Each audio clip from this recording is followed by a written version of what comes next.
Nous sommes Bonjour à connectés. tous. Bonjour à tous. Maroc Impact, association et acteurs engagés de la société civile, sommes fiers d'agir en faveur de notre pays et de notre continent et sommes déterminés à contribuer à la construction d'un écosystème propice à l'innovation sociale et à l'innovation frugale et surtout à la contamination positive pour une économie des communs, un cap commun que l'on se fixe pour un modèle de développement africain, durable et régénératif, un mot cher à Navi Radji, pour les Africains et par les Africains. Au vu de la crise que nous vivons et de l'incertitude à laquelle nous faisons face, nous n'avons désormais plus le choix. Une troisième voie est impérative à condition d'opérer un renouvellement des idées pour mieux agir ensemble. Voilà l'objectif de notre rencontre d'aujourd'hui, un web act fondateur qui marque le début d'une série de rencontres et d'actes communs collectifs d'un nouveau genre autour de l'innovation frugale et comment la mettre au cœur du modèle de développement africain, dépasser les débats, apporter des solutions et passer à l'action ensemble. Aujourd'hui, nous allons explorer comment faire prospérer ce concept, surtout ce nouveau modèle économique portant d'une nouvelle dynamique concrète et pragmatique. Je tiens à remercier profondément nos ministres africains qui seront présents parmi nous aujourd'hui, certains en vidéo, d'autres en présentiel, pour leur soutien et leur intervention engagée en faveur de l'innovation frugale et de son déploiement sur le continent. Opérer le changement est une action collective qui doit être portée aussi par nos acteurs publics. Je tiens à remercier chaleureusement Navi Radji, expert international ayant conceptualisé et modélisé l'innovation frugale, une première au Maroc, ainsi que tous nos intervenants engagés présents parmi nous aujourd'hui, Madame Awatef Hayab, Monsieur Karimsi, pour avoir accepté d'enrichir ce débat par leur regard et leurs actions terrain. Réfléchir autrement pour agir autrement en bâtissant des alliances d'action fortes, publiques, privées, société civile.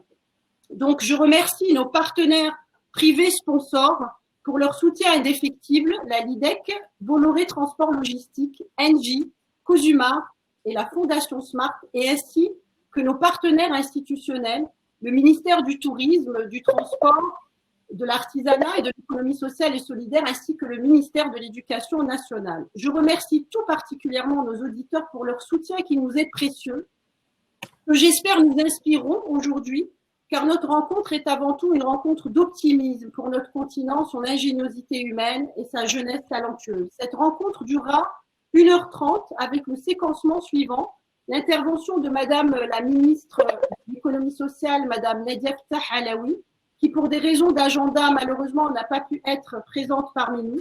L'intervention de Navi Radji qui posera finalement le cadre de l'innovation frugale. L'intervention de Monsieur le ministre Félix Méziane Anoblé, ministre de la promotion de la PME de la Côte d'Ivoire, et s'en suivra une conversation croisée, je pense extrêmement dynamique, avec tous nos intervenants aujourd'hui présents. Et nous invitons d'ailleurs nos auditeurs à interagir via le chat qui est mis à leur disposition. Je vous demanderai, nos chers intervenants, de couper vos micros quand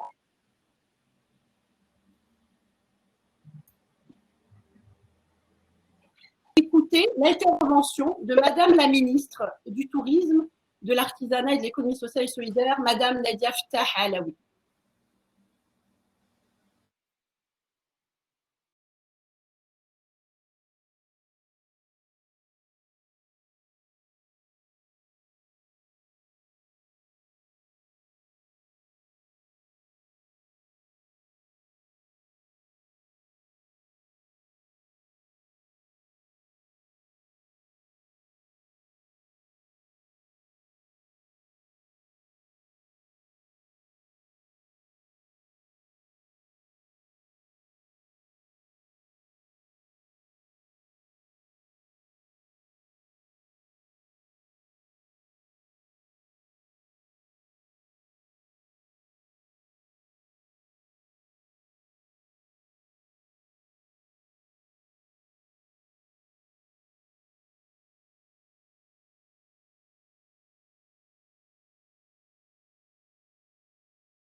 Je remercie donc Madame la Ministre et je souligne avec beaucoup de fierté son engagement à soutenir finalement les actions de la société civile structurée, agrégatrice, pour justement massifier l'impact socio-économique, mais aussi son engagement à impulser des alliances d'action publique, privée, société civile. Alors, une belle transition, Navi Radiou. Madame la ministre a soulevé à juste titre une méconnaissance de l'innovation frugale. Comment l'appréhender pour mieux la déployer de manière efficiente, car elle est un élément de réponse en mode action-solution. Il est aujourd'hui là le sujet.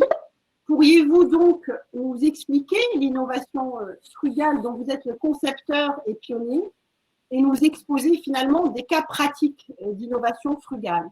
Je me permets, Navi, puisque nous sommes en train d'accueillir sur scène Monsieur le ministre, Monsieur Félix Méziane Anoblé de la Côte d'Ivoire. En attendant de démarrer votre exposé, je souhaiterais d'abord lui souhaiter la bienvenue et pour qu'on profite ensemble de votre exposé.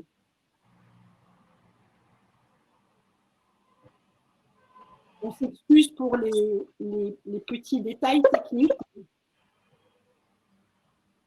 mais a priori, ça devrait se faire dans quelques secondes, en espérant un jour vous réunir physiquement au Maroc. On perçoit les limites du digital tout de même. Et la préciosité du lien humain et social.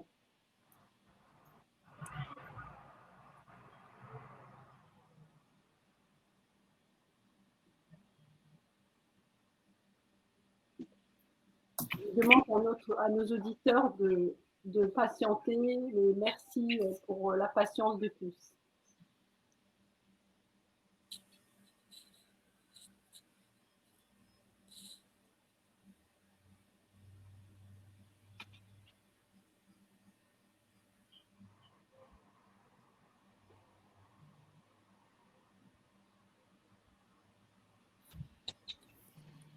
Alors, votre exposé, Navi Radiou, sera autour de 20 minutes, hein, n'est-ce pas? En effet, exact. Vous allez nous inspirer pendant… Je compte bien.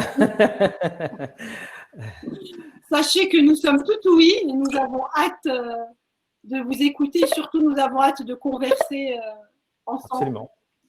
L'idée, c'est effectivement de poser un peu le cadre, hein, donc le cadre conceptuel, et puis ensuite, effectivement, on aura beaucoup de temps de discuter avec Madame la Présidente, Monsieur le Ministre, et Karim, et vous, justement, c'est sur comment, en fait, on peut massifier, amplifier, parce que je crois que le message de Madame la Ministre et aussi le mien, c'est que l'Afrique comme l'Inde pratique déjà l'innovation frugale, donc c'est pas nouveau, quoi. C'est pas comme en Occident où on découvre ou plutôt on redécouvre, je dirais, parce qu'on a aussi pratiqué en Occident l'innovation frugale. C'est juste qu'on a un peu perdu la main, comme j'appelle. Donc avec le Covid, on voit bien que c'est de retour, hein, en Occident aussi. Donc c'est important effectivement, comme je vais expliquer, c'est que l'Afrique soit confiante en soi-même. C'est important, avoir justement cette confiance en soi-même. Et de dire finalement, ça y est, on est déjà quelque part, on maîtrise ce sujet d'innovation frugale. Simplement, il faut aller à un niveau supérieur, quoi. Et donc, toute ma présentation, justement, c'est autour de ça. C'est comment on peut amplifier ces efforts qui sont déjà en cours. Tout à fait. Alors, Navi, et si vous permettez, je pense tous les intervenants, je pense qu'on va démarrer votre exposé en attendant que Monsieur le Ministre nous rejoigne. D'accord. On va faire preuve d'innovation frugale entre nous. D'accord. OK. Merci encore. Merci, Navi. Vous voyez les slides? Parfait.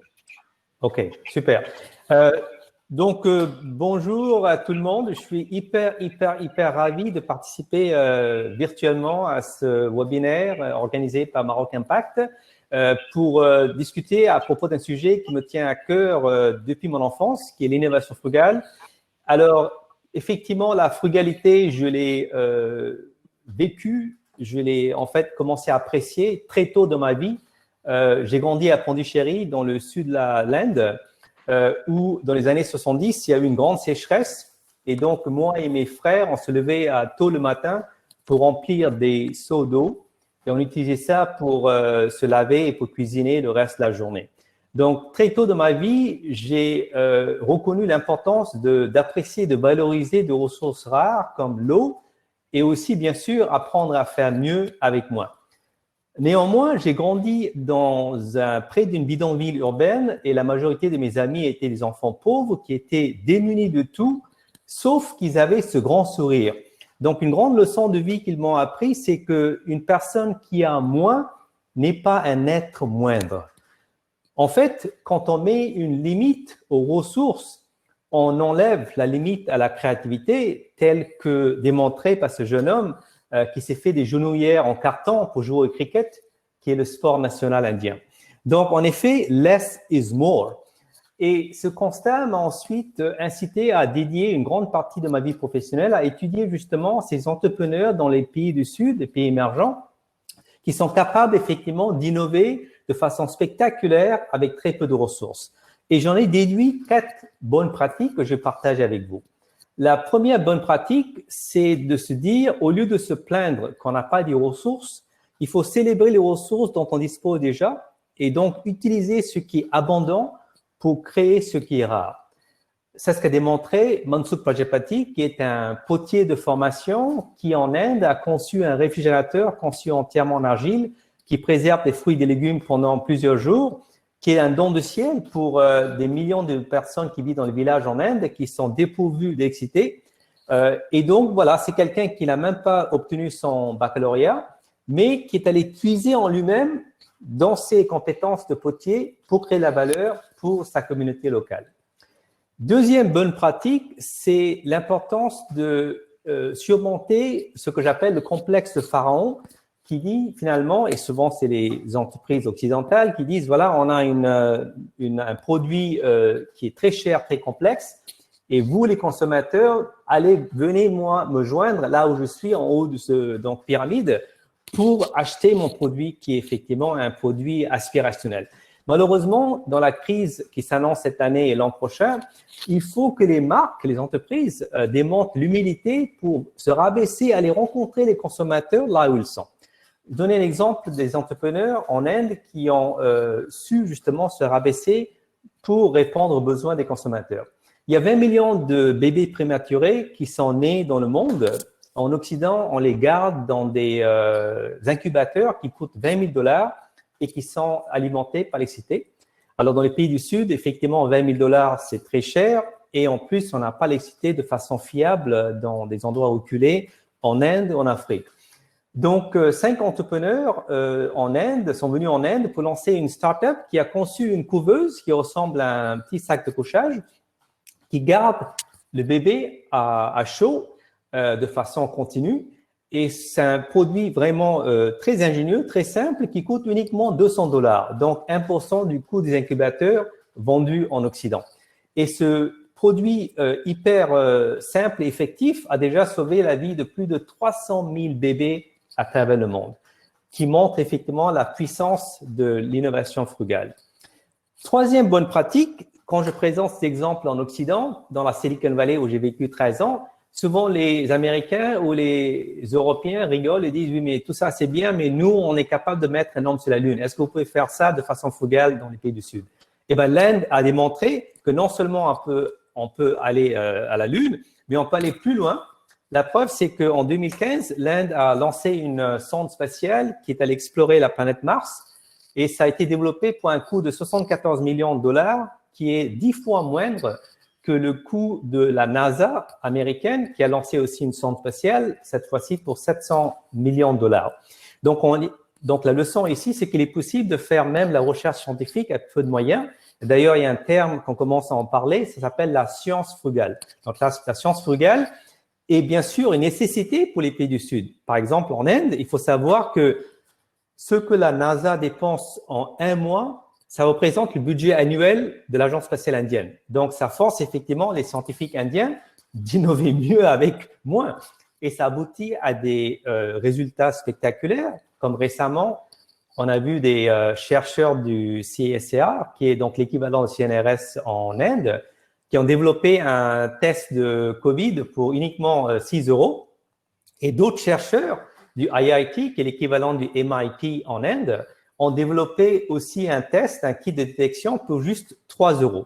Donc, on voit qu'effectivement, on peut même pratiquer la science frugale dans des pays du Sud avec très peu de moyens. Dernière bonne pratique assez importante de frugalité, c'est l'importance d'innover tout seul.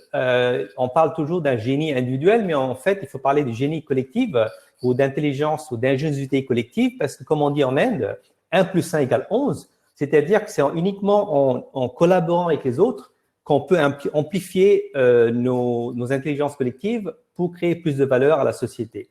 Et ça a été démontré de façon spectaculaire durant la crise sanitaire. En Inde, par exemple, il y a eu 300 makers, donc des faiseurs, des entrepreneurs dans 42 villes et villages à travers l'Inde. Ils sont mobilisés très vite et en 7 semaines, ils ont produit 1 million, plus d'1 million d'écrans faciaux, de visières, avec des moyens de bord qui ont été utilisés par les personnels de santé pour mieux traiter, pour se protéger déjà et ensuite mieux traiter les patients du Covid. Donc ça met aussi en valeur l'importance d'innover de façon collaborative, de façon open source, et on en parlera, je suis certain, durant la discussion. Alors, tous ces exemples représentent, en fait, incarnent l'esprit de ce que j'appelle l'innovation frugale, qui est une nouvelle approche qui consiste à faire mieux avec moins, c'est-à-dire créer plus de valeur avec moins de ressources. Et si je dois approfondir cette formule rapidement, quand on parle de ressources, de valeur, on parle de créer simultanément plus de valeur économique et sociale et écologique. Et c'est pour ça que j'aime le terme économie sociale et solidaire, parce qu'effectivement, c'est pas uniquement créer la valeur économique, ça on sait le faire, mais c'est conjuguer ça avec la création de valeur sociale et écologique, et en même temps en optimisant l'utilisation de ressources qui sont soit rares ou précieuses, comme le capital, l'énergie et le temps, et j'ajouterai aussi, bien sûr, le talent humain.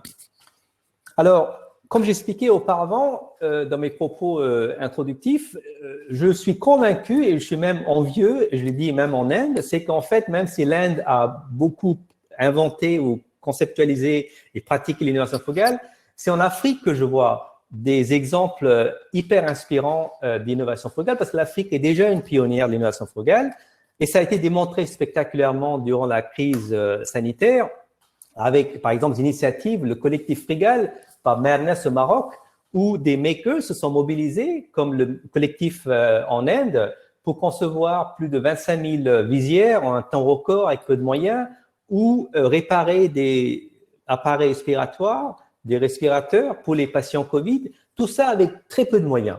Et il y a un autre exemple que j'aime bien au Maroc, c'est les éco-lodges Azaleh, qui ont réinventé le tourisme de luxe en s'appuyant sur l'innovation frugale et contribuent à 4 choses: la durabilité culturelle, durabilité sociale, durabilité économique et durabilité écologique des territoires du Maroc. Et au-delà du Maroc, on voit aussi, bien sûr, Madame la ministre a fait référence à cette solution, bien sûr, vous connaissez tous, de paiement mobile, M-Pesa au Kenya, qui est spectaculaire pour moi parce que, étant américain, j'habite à New York et je peux dire que l'Amérique envie cette solution de paiement mobile. La preuve, c'est qu'il y a un reporter de Business Week, Bloomberg, qui est venu passer 10 jours au Kenya. Il a tout consommé au Kenya en utilisant uniquement son paiement mobile, M-Pesa. Et au retour, il écrit « Je me sens comme un homme des cavernes qui vient de recevoir un briquet BIC ». Donc, vous voyez, même l'Amérique envie l'Afrique quand il s'agit des solutions frugales comme le paiement mobile. Et aussi, on voit l'ingéniosité dans d'autres pays africains, par exemple Donifab, qui est un atelier de fabrication électronique, un Fab Lab au Mali, qui a développé effectivement une station de lavage des mains automatisée, ou alors les scientifiques de l'Institut Pasteur au Sénégal qui ont développé un kit de détection du Covid pour uniquement $1. Encore une démonstration de ce que j'appelle la science frugale. Alors, tout ça, c'est très bien, mais moi, je pense personnellement que l'Afrique peut aller bien au-delà de la pratique de l'innovation frugale et devenir la pionnière de ce que j'appelle l'économie frugale. Alors, c'est quoi l'économie frugale? C'est une économie qui permettrait à tous les citoyens africains de vivre mieux en optimisant toutes les ressources tangibles, intangibles disponibles sur le continent. Et à mon avis, cette économie frugale va être conçue par des entrepreneurs africains ingénieux, et on en parlera, je suis certain, durant la discussion, qui vont effectivement ériger ces 3 piliers qui vont soutenir l'économie frugale, à savoir le partage, deuxième pilier, ce que j'appelle production décentralisée, troisième pilier, la régénération. Je vais vous introduire rapidement à ces 3 piliers pour bien faire comprendre de quoi il s'agit. Alors, commençons par le partage. Vous êtes tous familiers avec l'économie de partage. Beaucoup d'entre vous pratiquez le covoiturage. Peut-être vous partagez vos appartements sur Airbnb. Alors, c'est ce qu'on appelle l'économie de partage entre particuliers, B2C, qui va représenter 335 milliards de dollars en 2025. Mais moi, je pense que l'Afrique peut construire des plateformes de partage interentreprises qui permettraient aux PME et aux entreprises africaines de partager leurs ressources et actifs entre elles de façon synergique. Et ce marché de partage interentreprises peut représenter potentiellement des trillions de dollars. Alors, quelques exemples concrets de ce genre de partage B2B ou interentreprise. EM3 Agri-Service est une start-up qui a été lancée en Inde. C'est le Uber pour agriculteurs qui offre en fait sur demande des machines agricoles ou des services agricoles aux agriculteurs indiens en utilisant un modèle de paiement à l'usage, donc qui est très abordable, qui permet de ce fait aux agriculteurs indiens de produire mieux et donc gagner mieux avec moins de ressources. Alors, quand on parle de partage, on peut aussi penser à partager des ressources intangibles, immatérielles, comme par exemple des bonnes pratiques agricoles.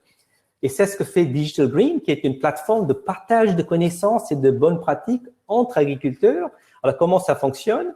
Les femmes vont documenter en filmant ces bonnes pratiques dans les rizières ou dans d'autres lieux dans le secteur agricole. Et ensuite, elles éditent ces vidéos qui sont ensuite diffusées comme YouTube sur un site dédié qui aujourd'hui possède 6000 vidéos qui effectivement documentent ces bonnes pratiques agricoles, qui ensuite peuvent être répliquées, adaptées dans d'autres régions avec l'appui peut-être des ONG locaux. Alors, il faut savoir que la Banque mondiale a estimé il y a quelques années que si l'Inde, ou quelques pays d'ailleurs, même en Afrique, arrive à partager des connaissances comme des bonnes pratiques entre régions, le pays peut augmenter son PIB de 2%. En d'autres termes, au lieu de réinventer la roue, si on partageait la roue, on peut augmenter son PIB au niveau de 2%. C'est incroyable quand même. Hein? Et il s'avère que j'ai découvert ce matin, en Afrique, il y a déjà une plateforme similaire de partage de connaissances au Kenya et en Ouganda. Ça s'appelle WeFarm. Je vous invite à aller consulter ça. Mais je crois que voilà, ça c'est vraiment l'esprit de partage et culturellement, je crois que l'Afrique a ça dans son ADN. Et là, maintenant, il faut développer des plateformes qui puissent effectivement massifier, amplifier cet esprit de partage. Deuxième pilier important qui est la production, j'appelle décentralisée. Alors, je pense que l'Afrique a une opportunité historique en fait, non seulement de sauter les étapes entières de développement, mais je dirais concevoir un nouveau modèle de production qui est différent du modèle qui a été poursuivi en Amérique, en Europe et récemment en Chine, avec des grosses usines qui sont polluantes, énergivores, etc. Et concevoir un réseau de micro-usines qui serait plus agile, consommerait moins d'énergie et surtout serait capable de produire au plus près des points de consommation. Alors, ici, encore une fois, on peut s'inspirer des exemples qui viennent d'ailleurs, comme par exemple en Inde, où il y a une entreprise qui s'appelle Imaginarium, qui justement utilise l'impression 3D pour introduire un nouveau concept de fabrication qu'on peut appeler la fabrication frugale, qui, contrairement à la Chine, qui a un modèle de production de grand volume mais petite variété, en Inde, ils veulent créer des micro-usines qui utilisent l'impression 3D pour promouvoir une production de petite quantité, mais de grande variété et de grande valeur. Et ça peut être une opportunité incroyable pour l'Inde de pouvoir conjuguer son savoir-faire millénaire d'artisanat avec des technologies du XXIe siècle comme l'impression 3D. Ce qui permettrait, par exemple, aux orfèvres de concevoir et de produire des bijoux en or d'une incroyable qualité. Il faut savoir qu'aujourd'hui, il y a plus de 10 millions de jeunes Africains qui entrent sur le marché du travail. Au lieu de considérer ces jeunes comme des demandeurs d'emploi, je crois qu'il faut leur donner des moyens pour qu'ils deviennent des créateurs d'emplois. Et je crois que le Makerspace, les Fab Labs, ces lieux de fabrication électronique, peuvent être un lieu où on peut former ces jeunes Africains dans des compétences du XXe siècle, comme la fabrication digitale, qui leur permettrait de lancer des hardware startups, donc des startups qui peuvent ensuite employer d'autres jeunes, créant ainsi un effet vertueux en spirale de développement économique et social. Donc, encore une fois, je pense que la production décentralisée permettrait à l'Afrique, qui doit passer par une phase d'industrialisation, de le faire de façon intelligente, comparé aux modèles qui ont été adoptés depuis 2 siècles en Occident et récemment en Chine. Et le dernier pilier, mon favori, c'est ce que j'appelle la régénération, qui encore une fois peut aider l'Afrique à sauter les étapes entières de développement et aller au-delà de ce que pratique l'Occident aujourd'hui, qu'on appelle l'économie circulaire, où on voit beaucoup d'entreprises aujourd'hui qui sont en train de recycler des déchets matériels en nouveaux produits, comme par exemple le fabricant de jeans Lévi-Strauss ou d'autres, aujourd'hui récupèrent des bouteilles d'eau donc recyclées, les recyclent pour en faire ensuite des paires de jeans, qui est très sympa. Mais à mon avis, je pense que l'Afrique peut aller bien au-delà de l'économie circulaire et devenir une pionnière de l'économie régénératrice qui, tout en recyclant, crée aussi plus de valeur sociale et sociétale. Laissez-moi vous donner un exemple d'une entrepreneuse qui est une pionnière de l'économie régénératrice en Inde, qui s'appelle Shailaja Rangarajan, et son entreprise s'appelle Reimagined.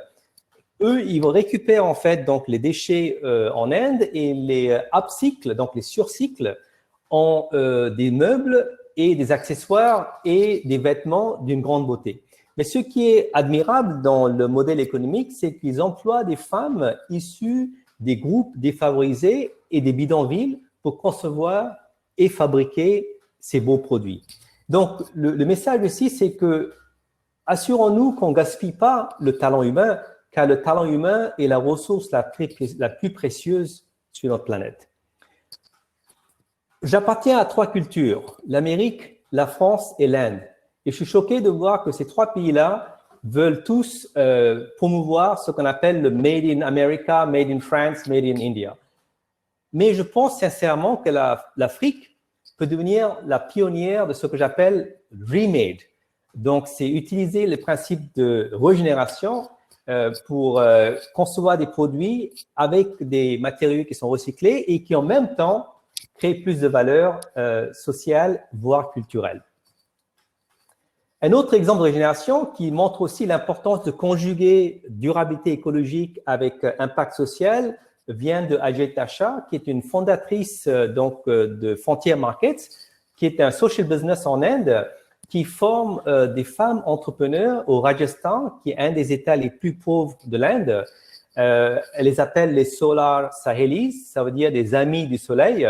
Ces femmes vont aider à concevoir, installer et maintenir des lampes et autres produits alimentés par l'énergie solaire. Et ce que je trouve hyper admirable dans ces initiatives, c'est que, bien sûr, ça a un impact écologique. Parce qu'en 8 ans, ils ont réduit donc le CO2 de 750 000 tonnes, qui est incroyable. Mais ce n'est pas ça vraiment le vrai impact. Le vrai impact, c'est l'impact social. Parce que ça a créé 5 000 micro-entrepreneurs, la majorité des femmes, en majorité des femmes. Ça a changé la perception des femmes dans ces villages, car c'est la première fois qu'elles commencent à gagner leur vie. Donc aussi, elles gagnent le respect aussi de leur communauté. Et ils ont impacté la vie de plus de 3 500 000 habitants dans des villages les plus reculés en Inde. Donc, vous voyez comment la régénération, si l'Afrique la pratique, peut avoir à la fois un impact écologique et social et culturel à grande échelle. Donc, pour résumer, je dirais que cette année, la FMI prévoit qu'il y aura une récession mondiale qui peut durer jusqu'en 2021. Globalement, l'économie va reculer de 3%. En Afrique, ça va reculer à peu près de 2%. Mais je pense qu'au lieu de s'inquiéter de cette décroissance, il faut au contraire adopter l'innovation frugale pour faire mieux avec moins. Et je suis confiant que les entrepreneurs africains ont déjà dans l'ADN cette frugalité qui consiste effectivement à ne pas se plaindre en disant, comme je vois en Occident actuellement, oh là là, on n'a pas de ressources comme l'argent, matériel, personnel, qu'est-ce qu'on va faire durant la crise? Au contraire, quand on n'a pas de ressources externes, il faut aller en soi-même, puiser de ressources intangibles comme l'ingéniosité, l'empathie, la résilience, et de façon communautaire, aller puiser notre capital intellectuel, social, voire même des technologies existantes, et surtout, la diversité des talents que possède l'Afrique. Et j'insiste sur ça parce que le cabinet de consulting BCG prévoit que si on encourage plus de femmes à devenir des entrepreneuses, on peut augmenter le PIB mondial de 6% et générer plus de 5 000 milliards de dollars en valeur économique à travers le monde. Donc, c'est pour ça que j'encourage à tous mes auditeurs à réfléchir comment on peut conjuguer nos talents et nos compétences pour justement co-construire cette économie frugale dans les pays du Sud, en particulier en Afrique, qui s'appuierait sur ces 3 piliers, le partage, la production décentralisée et la régénération. Et ce faisant, je crois sincèrement que l'Afrique peut devenir un modèle de croissance holistique pour le reste du monde qui mettrait l'accent à la fois sur le développement humain et contribuerait à l'harmonie sociale et à la régénération écologique. Je vous remercie infiniment pour votre attention et on va transitionner maintenant à la discussion. Merci infiniment, Navi, pour ce brillant exposé.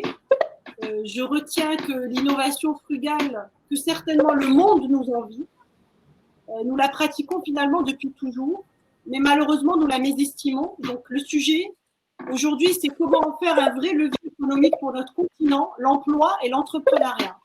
Et quelle transition parfaite, puisque nous avons l'honneur d'accueillir Monsieur le ministre de la promotion de la PME de la Côte d'Ivoire, que je remercie infiniment de sa participation et de sa précieuse contribution aujourd'hui.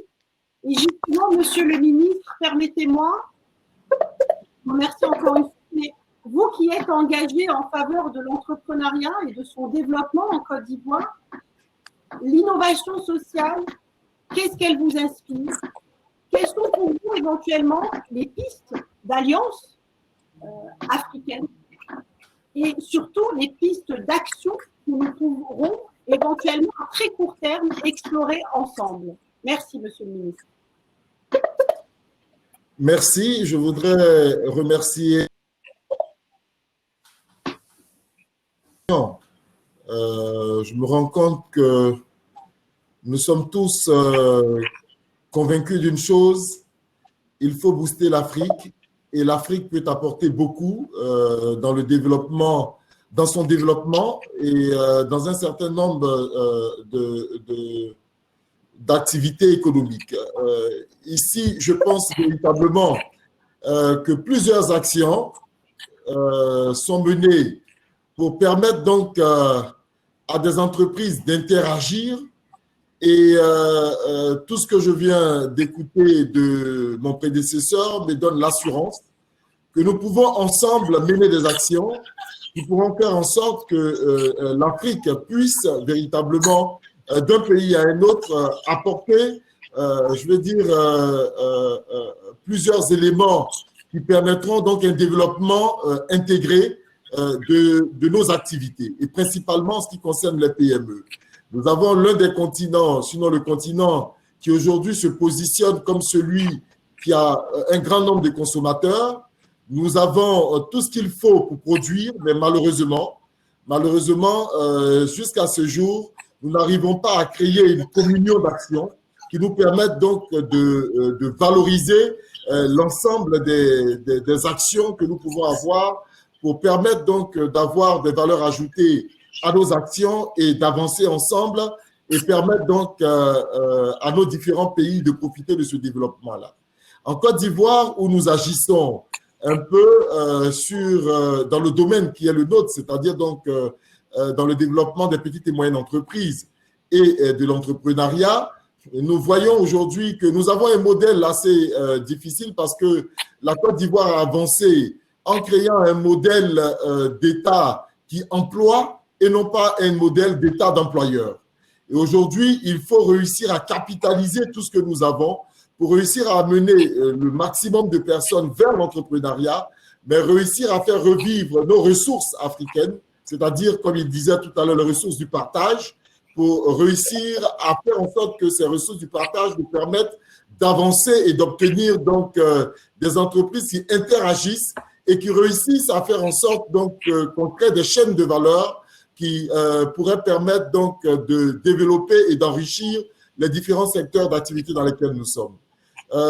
Pour moi, donc ce système qui est en train d'être mis en place et qui est exploité ailleurs, j'ai eu à partager l'exemple donc indien à travers donc tout un système de collecte depuis la production du maïs, la production du lait, la production d'engrais, la distribution et l'achat à travers donc un système de collecte qui permettait d'interagir jusqu'à donner donc la différence en argent à chacun à travers donc le mobile paiement.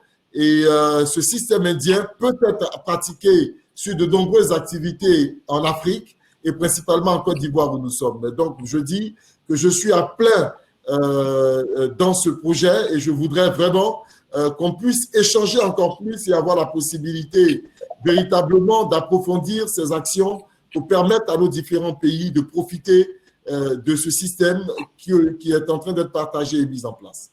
Voilà ce que je peux dire donc sur ce système qui m'attire véritablement depuis que Karim m'a permis de le découvrir.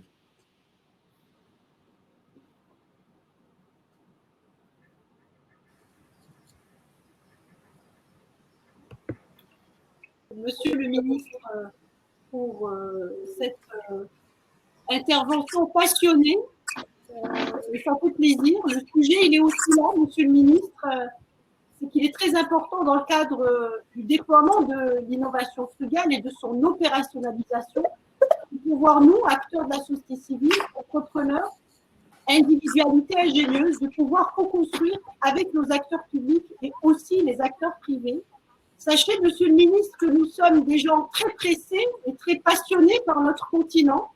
Donc, je me permets de vous donner rendez-vous en septembre, puisque nous avons décidé ensemble de reproduire ce Web Act, mais j'espère, une fois cette crise Covid passée, de se rencontrer et de vous proposer des modèles d'action communs et des projets concrets qu'on pourrait impulser à l'échelle du Maroc ou à l'échelle de la Côte d'Ivoire ou à l'échelle du Sénégal, et de pouvoir, comme l'a très justement dit Navi Radjou, de pouvoir à l'échelle de notre continent avoir quelques pays pionniers qui viendraient pratiquer et exécuter l'innovation frugale avec des projets simples et pragmatiques.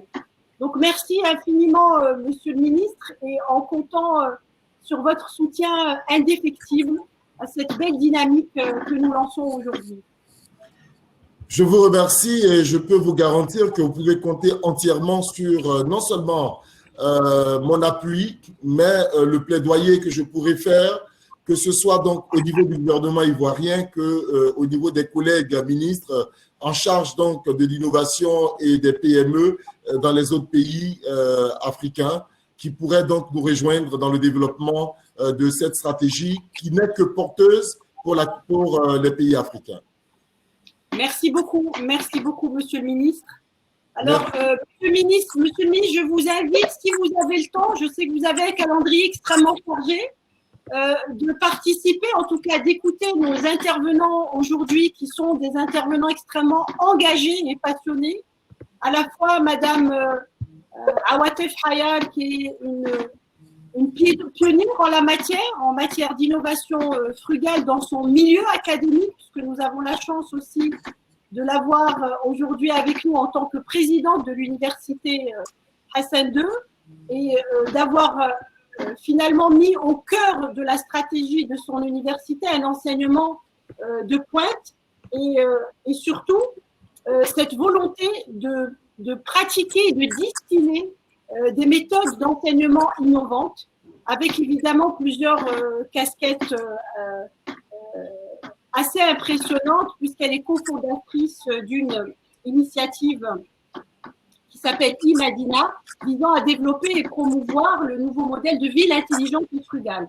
Et Monsieur Karim Sy, que je ne présente plus, mais en réalité que j'adore présenter, parce qu'il a été notre soutien indéfectible dès le départ dans ce plaidoyer que nous portons. Ashoka Fellow, fondateur Jocola, créé en 2010, premier espace de travail collaboratif de l'Afrique de l'Ouest, un incubateur de start-up à action sociale. Il a été aussi président de Digital Africa, mais en réalité, c'est un serial entrepreneur. Je vais me permettre de dire, cher Karim, un agitateur d'idées et d'actions, et pour le coup, un vrai écosystème builder, humaniste et engagé. Donc, j'aimerais, nous, acteurs terrain, ensemble, en profitant de la présence de Monsieur Navi Radjou, qui est un pionnier en la matière de l'innovation sociale parce qu'il l'a conceptualisé et modélisé, qu'on puisse engager une conversation à quatre et finalement partager nos actions concrètes que nous avons réalisées sur le terrain, mais aussi vos attentes et peut-être certainement vos frustrations parce que, disons les choses, nous avons envie que les choses se passent. Les paroles, c'est bien, mais les actes, c'est bien. Et comment, pour rebondir sur ce qu'a dit Navi Radjou, cette innovation frugale qui est notre force motrice ancestrale africaine, comment se fait-il qu'aujourd'hui, on n'arrive pas à la faire décoller? Donc, je passe la parole à Madame Hayal et par la suite à Karim. Et Navi, n'hésitez pas à intervenir parce que c'est une conversation qu'on voudrait riche, enrichissante, positive, mais aussi pragmatique et concrète. Merci, Madame la Présidente. Très bien. Bonjour à toutes. Madame la Présidente de Maroc Impact, Monsieur le Ministre, Votre Excellence le Ministre, Monsieur Navi Radjou, Monsieur Karim Sy et tous les autres participants, chers participants, auditeurs et aux téléspectateurs de ce webinaire très intéressant sur l'innovation frugale. Donc, d'abord, merci Navi pour votre présentation très intéressante, cette idée d'économie régénératrice très importante. Beaucoup de belles idées et d'exemples qui s'appuient sur l'innovation frugale. Monsieur le ministre, aussi avec tout ce que vous avez dit sur le partage, donc notre continent en Afrique, donc on a un énorme potentiel. L'Afrique d'abord,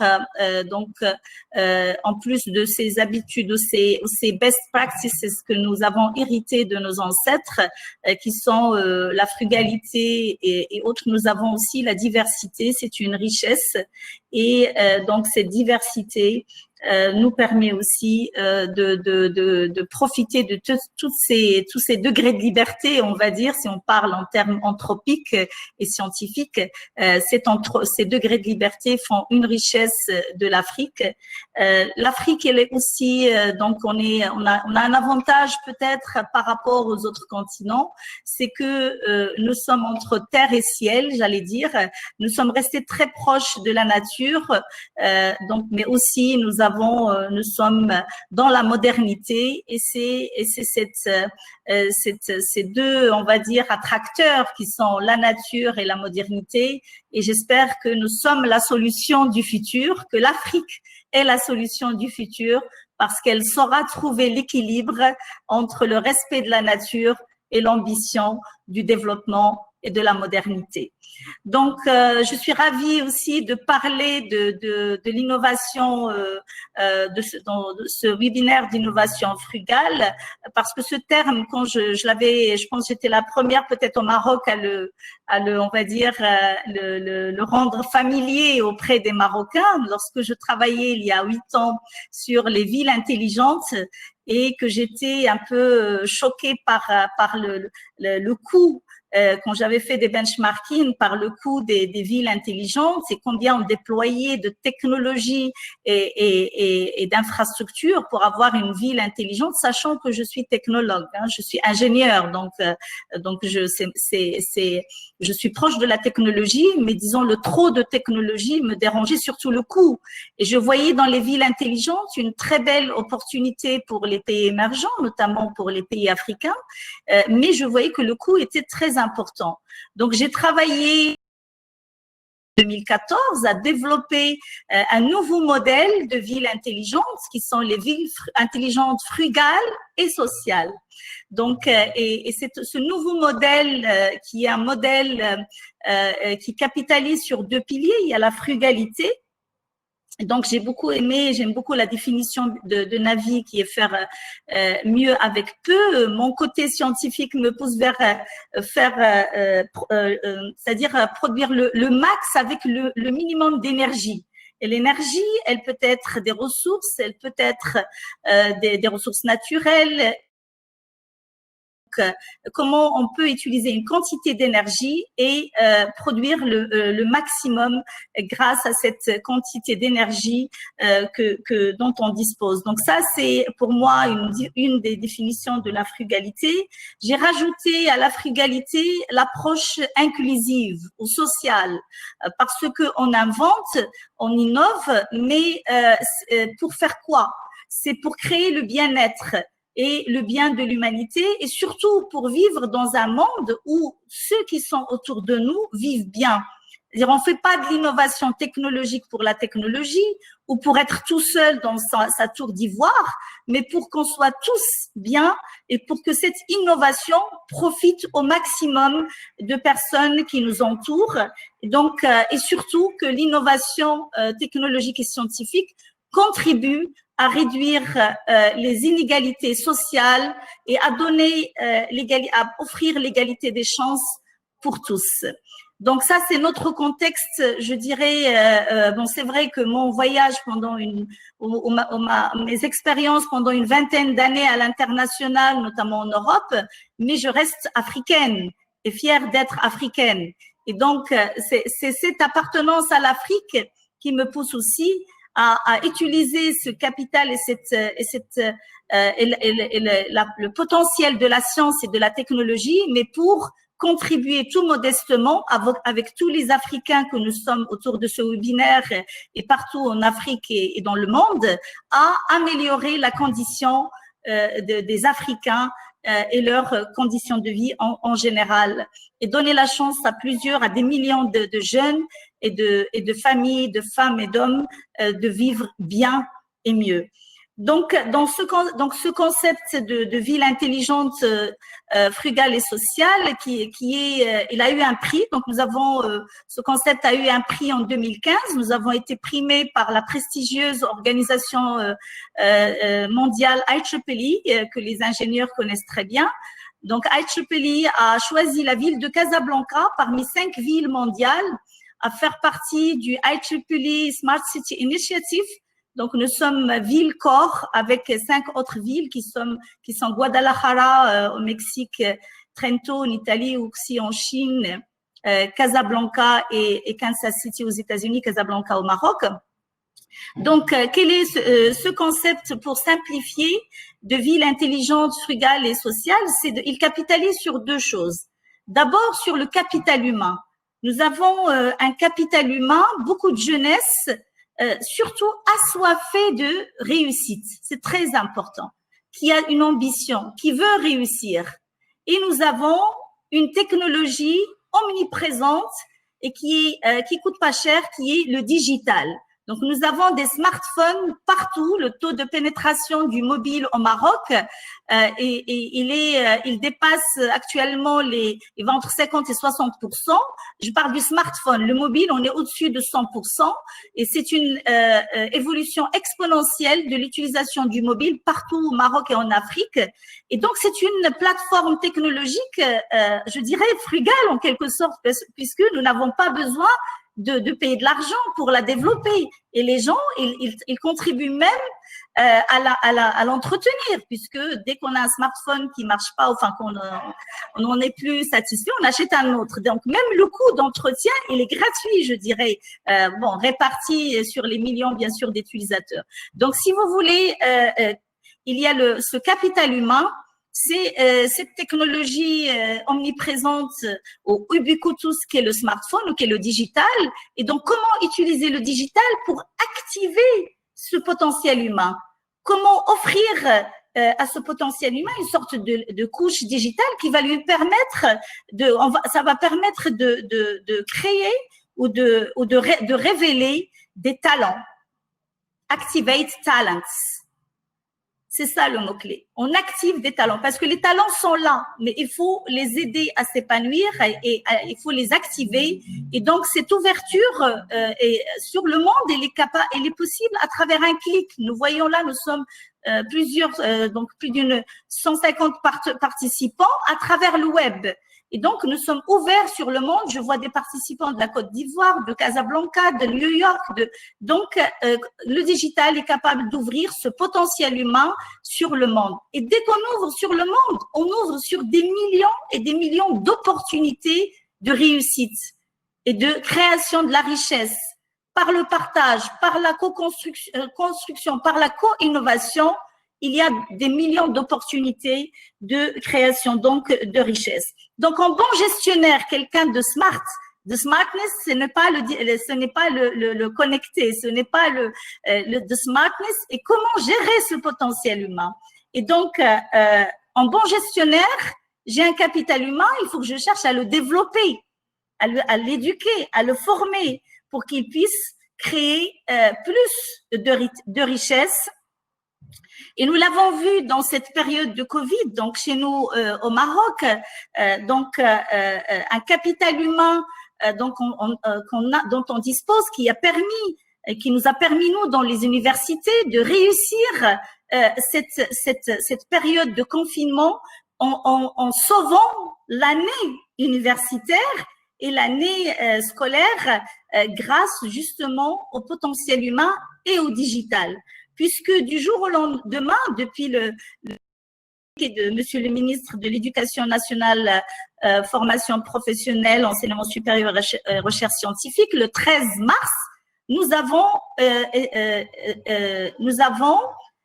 basculé entre le 13 et le 16 mars vers l'enseignement en ligne, de l'enseignement présentiel vers l'enseignement en ligne. Et donc, nous avons adopté une approche frugale, encore une fois, puisque au début, nous n'avons pas l'habitude d'enseigner en ligne. Nous avions peut-être quelques 5% d'enseignement à l'Université Hassan II de Casablanca qui se faisait en ligne avec autour de 700 documents numériques, des MOOC. Et donc, nous avons au début accompagné les professeurs. Ils se sont débrouillés d'une façon frugale. Ils ont été sur les réseaux sociaux, sur Zoom, Google, etc. pour faire des cours en ligne. Bon, nous avions une petite plateforme Moodle dans différents établissements. Et donc, au début, on a utilisé cette plateforme frugale pour assurer la continuité pédagogique pour 130 000 étudiants. Ce n'est pas rien. Et donc, petit à petit, l'innovation, bien sûr, africaine et notre projet de développement de l'Université Hassan II de Casablanca, puisque nous avons un projet basé sur le digital. Donc, depuis 8 mois que je suis nommée, nous étions en train de mettre en place une stratégie basée sur le digital pour mettre en place justement le e-learning et digitaliser l'administration et tout le process de l'université qui sont l'enseignement, la recherche et l'administration. Mais je dirais, à cause, ou heureusement, à cause, parce qu'il y a eu quand même beaucoup de morts dans cette période de Covid. Donc, à cause de cette période de Covid, nous étions obligés de passer en ligne et donc ça a accéléré nos plans. Et donc, nous avons décidé de mettre en place, dans une période de 1 mois, une nouvelle plateforme. Donc, nous avons mis en place une nouvelle plateforme de convergence dans laquelle nous avons assuré la continuité pédagogique. Et je salue tous les professeurs de l'université Hassan II de Casablanca et tous les administratifs. Nous sommes passés de 700 documents numériques à 12 000 documents numériques en 2 mois. Et ça, c'est un grand exploit. Et nous avons actuellement développé avec les ressources propres de l'université Hassan II, et parce que c'est fermé, le pays est fermé, les frontières sont fermées, donc il fallait faire avec du local. Donc avec nos ressources propres de l'université, notre DSI, nos compétences au niveau de toute l'université, 2300 professeurs, 1 millier de personnel administratif et technicien, donc plus un partenaire prestataire marocain, nous avons mis en place une plateforme intégrée qui assure maintenant d'une façon professionnelle, totalement à accès gratuit pour les étudiants, à des cours de très grande qualité et d'un très grand professionnalisme. Donc, si vous voulez, la frugalité, c'est ça, parce que nous avons compté sur nos propres ressources pour sauver la situation, et les autres universités ils ont fait la même chose et nous avons réussi à sauver l'année. Bien sûr, plusieurs acteurs, ils ont contribué. La télévision marocaine nous a aidés, la radio, que je remercie, parce qu'il y avait des cours qui étaient aussi diffusés en ligne sur la télé et au niveau de la radio. Donc là, nous avons un POC, un Proof of Concept, qui a réussi. Donc, en 2 mois, nous avons démontré que nous sommes capables, avec le digital et avec le capital humain, de lever les défis et de réussir et de sauver l'année universitaire. Nous avons assuré maintenant la totalité des cours, 100%, et nous nous dirigeons vers les examens. Et nous sommes encore en train d'innover en adoptant les QCM pour éviter de toucher les documents et pour minimiser la période d'examen. Donc là, nous avons un bel exemple de, comme j'ai dit, de proof of concept, tout ça pour essayer d'aller plus loin et même de créer de la richesse en ligne. Pourquoi pas? Pourquoi pas? Je crois qu'il ne faut pas attendre le retour ou la sortie du déconfinement, parce qu'il y a quand même une crise économique qui se profile. Donc, il faut anticiper. Et je pense qu'on peut créer des marketplaces, tout simplement, puisqu'on ne peut pas être en physique sur des marchés ou faire des transactions. Créons des marketplaces dans lesquels nous allons acheter, nous allons vendre, produire peut-être des petites quantités. Ça a été dit aussi par Navi dans certains exemples, répondre aux besoins locaux, mais tout en étant interconnectés sur des plateformes à l'international pour le meilleur partage et échange de bonnes pratiques. Donc, je pense qu'il ne faut pas rater cette opportunité du digital pour sauver l'économie, parce que c'est un nouveau modèle économique que nous sommes en train d'inventer. Il y a une belle opportunité pour nous pour l'utiliser afin de, comme j'ai dit, contribuer à sauver la situation économique. Et donc ça, c'était un peu au niveau de l'économie et de la crise actuelle. Mais ça nous a permis, cette crise de Covid, et grâce au digital encore une fois, de booster notre R&D. Parce qu'encore une fois, à cause des frontières qui sont fermées, donc nous ne pouvons pas importer des masques, c'est trop cher. Donc nous avons cherché dans nos tiroirs en tant qu'universitaires et nous avons trouvé des inventions et des brevets et des innovations. Par exemple, l'université Hassan II, on a un brevet sur le textile intelligent, donc on l'a utilisé. On est actuellement en train de produire des masques en textile lavables et qui coûtent pas cher. Donc il y a des professeurs qui sont en train de transformer des outils pour faire des respirateurs. L'approche aussi d'accompagnement psychologique, c'est très important pour cette période. Donc, je terminerai en disant, il y a une belle opportunité pour créer une plateforme de innovation, de conjuguant nos efforts, nos énergies, notre intelligence pour créer un web of knowledge. Donc, et pour finir sur le titre très très beau que vous avez proposé pour ce webinaire, c'est a web to act for impact, but let's do it for a sustainable green impact. Merci beaucoup. Merci beaucoup, Madame la Présidente. Alors, évidemment, vous m'avez fait une transition exceptionnelle parce que le digital, c'est le cœur de combat de Karim. J'aimerais justement qu'il s'exprime à ce sujet et j'aimerais aussi rebondir sur certaines questions et peut-être que Karim pourrait éventuellement y répondre. C'est comment, pour permettre à cette innovation frugale qui est basée sur l'ingéniosité humaine, mais aussi en injectant dedans l'innovation digitale, donner un nouveau souffle à notre continent et surtout concrètement agir économiquement. Comment pouvons-nous mettre en place des mécanismes pour lever les obstacles? Un petit clin d'œil à à Samira qui a dit comment le leadership des femmes en Afrique peut être bien vu. Je crois qu'aujourd'hui, Samira, en écoutant Madame la Présidente de l'Université Hassan II, nous avons des femmes exceptionnelles au Maroc et je pense qu'en termes de leadership, nous n'avons plus de leçons à recevoir de personne. Merci Madame la Présidente. Et aussi, je tiens à dire, peut-être après Karim Si, j'aimerais intervenir avec la casquette Maroc Impact pour répondre à la question de Madame Sabah Shraibi. Effectivement, aujourd'hui, Maroc Impact, c'est une association citoyenne qui s'est rendu compte que les acteurs en fait de l'innovation frugale sont atomisés, sont dispersés. Notre souhait, c'est d'être un agrégateur, un connecteur pour pouvoir catalyser ces talents, pour les aider à changer d'échelle, pour les aider à les connecter à des réseaux, à des bons de commande, avec toutes leurs singularités, qu'ils soient issus du monde rural ou du monde périurbain. En réalité, aujourd'hui, il y a un peu de frustration. Nous ne pouvions pas exposer tous les exemples d'innovation frugale marocaine. Nous le ferons certainement dans les next steps. Mais aujourd'hui, faisons preuve de bienveillance.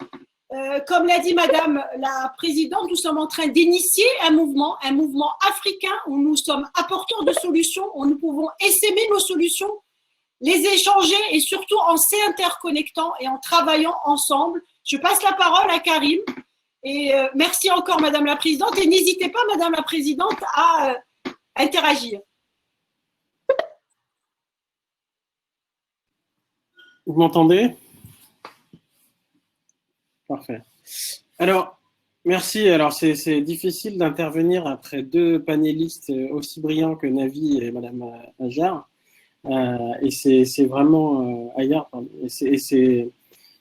Et ça montre la richesse du débat sur le continent. Alors déjà, la force des femmes. Ghislaine, tu nous le montres bien avec Maroc Impact, avec AOTF, et bien sûr avec des dames incroyables comme la présidente Aya, que j'ai pu rencontrer quand j'étais au Maroc. Et en fait, j'ai beaucoup d'éléments à rebondir, mais bon, alors le digital, premier point. Le digital est très récent. Bien évidemment, en tout cas pour moi, je suis d'une génération qui était à la frontière entre l'avant digital et l'après digital. Quand j'étais à l'école d'ingénierie au Canada, le diplôme d'ingénieur informaticien venait tout juste d'être créé. Et là, on parle début des années 90. Je parais jeune, mais je ne suis pas si jeune en fait. Et donc, on voit bien que là, en 30 ans, on ne parle plus que de ça. Et pour vous dire, à l'époque, ce cycle d'ingénieur n'existait pas en France et dans certaines universités. Donc, c'est vous dire qu'en 30 ans, le parcours qu'on a fait. Mais au-delà de ça, on a aujourd'hui ces téléphones mobiles qui sont apparus entre-temps, qui étaient des machines énormes à l'époque et qui ciblaient d'ailleurs une minorité. Et donc, on ne réalise pas, mais on a donc aujourd'hui une technologie qui en fait n'est qu'un outil déjà, donc il faut repositionner son utilité, et qui donc est au service de tous les autres. Et je pense que c'est un des gros problèmes qu'on a pour appréhender le digital, parce qu'en général, on l'appréhende souvent d'ailleurs par le biais de télécom, en tout cas en Afrique.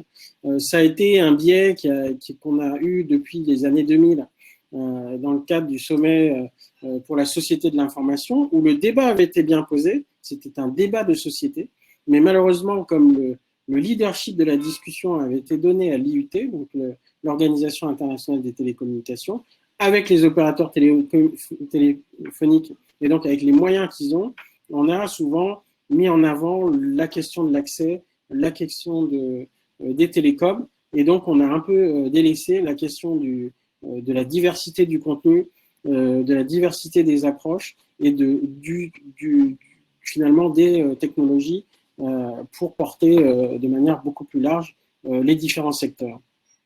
Le Covid est un malheur, mais vous savez, les Japonais et les Asiatiques disent que dans l'idéogramme de crise, il y a aussi l'opportunité. Et en fait, c'est ce qu'on est en train de découvrir. C'est ce que Mme Ayar a bien signalé, c'est ce que nous, on est en train de vivre au Sénégal. Tous les pays sont en train de vivre la crise, et donc tous les pays ont mis toutes leurs ressources à chercher à résoudre la crise chez eux, et donc on a tous été, bien évidemment, obligés à se débrouiller tout seul. Et tout d'un coup, on s'est rendu compte qu'on avait des brevets qui traînaient, qui étaient extrêmement intéressants. Donc en fait, on a réalisé qu'on avait des gens aussi qui réfléchissaient chez nous. On a réalisé qu'il y avait des gens ingénieux chez nous, qui avaient des réponses et sur lesquels on était obligé de faire confiance. Vous savez, j'ai fait partie de la stratégie de croissance accélérée du Sénégal, qui était le grand programme pour accompagner le Sénégal. Et je me rappelle avoir dit au ministre des Finances à l'époque, vous devez faire confiance à la jeunesse africaine. Je pense qu'aujourd'hui, c'est ça la question.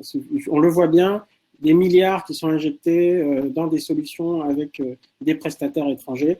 À un moment donné, il faut apprendre à se faire confiance. Alors, bien sûr, on est dans un monde qui est ouvert. Et justement, cet écosystème, on le voit bien, est un écosystème qui est d'autant plus riche qu'il est international.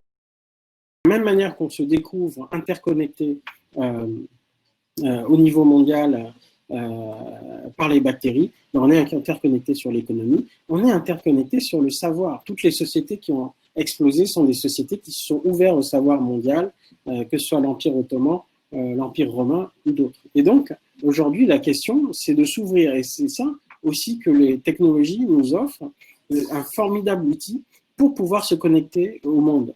Je pense que l'Afrique est le continent, en tout cas l'un des, je crois qu'on a en fait l'Afrique, la Chine et l'Inde, qui sont les trois zones en fait où se côtoient le meilleur et le pire, entre guillemets, c'est-à-dire le plus avancé technologiquement, à envoyer des satellites, à travailler sur des projets extrêmement avancés, et une souffrance incroyable, comme a pu la décrire Navi, où nous tous avons, et même dans nos familles, des gens qui vivent dans des conditions incroyables, et donc qui nous amènent d'ailleurs naturellement à avoir, et en tant qu'Ashoka Fellow, j'ai pu l'observer, parce que quand les Américains venaient voir en Afrique et faire des évaluations, c'était assez intéressant, qu'ils disent qu'en fait, nativement, quasiment, on avait cette approche d'impact social.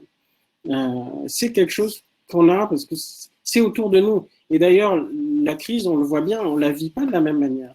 On a l'habitude de vivre avec la mort, on a l'habitude de vivre avec le manque de ressources hospitalières. On sait qu'on n'est pas immortel et on sait qu'on n'est pas tout puissant. L'Europe ou l'Occident, en général, vient de se découvrir faible, en fait. Et donc, vient de se découvrir comme il est. Et donc, finalement, on est tous égaux et quelque part, on a tous la même capacité. Ce qu'amène aussi cette approche de l'innovation frugale, c'est déjà qu'on n'a pas le choix, si on observe bien. C'est-à-dire qu'il n'y a pas de planète B.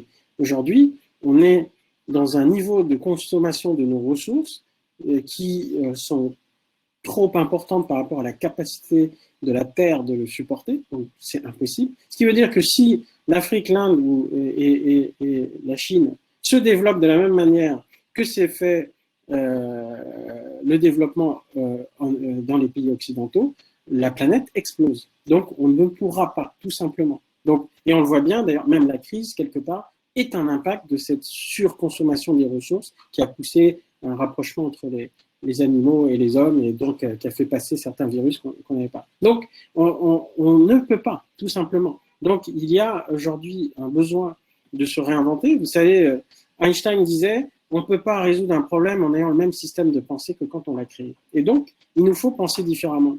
Vous savez, c'est intéressant parce qu'avec Jocolab, en fait, quand on l'a lancé il y a 10 ans, C'était pas pour faire un super incubateur pour les startups tech et inventer le nouveau petit réseau social qui est sympa et tout ça. Et d'ailleurs, souvent, j'ai eu des problèmes parce que ça ne m'intéresse pas. Ce qui nous intéresse, c'est les vrais problèmes auxquels on est confronté aujourd'hui. Comment nourrir nos populations? Comment apporter des solutions en termes d'éducation?